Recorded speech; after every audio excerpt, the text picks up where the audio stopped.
Ukraine's drone surveillance is great as they deploy drones in masses with a wide range of cameras, being able to detect Russian troops and equipment in hiding, as this drone operator spotted something very critical, as a storage warehouse for Grad rockets where a BM-21 Grad was loading rockets.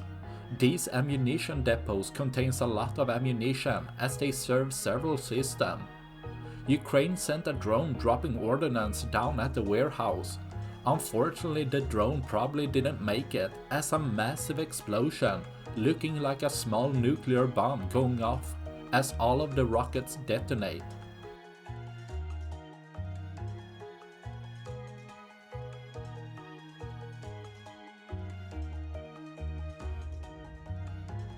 As the aftermath showed the building gone, with the building next to it almost gone or collapsed, indicating the high amounts of rocket that had to explode, reducing Russia's Grad system and rockets, leaving less for tomorrow.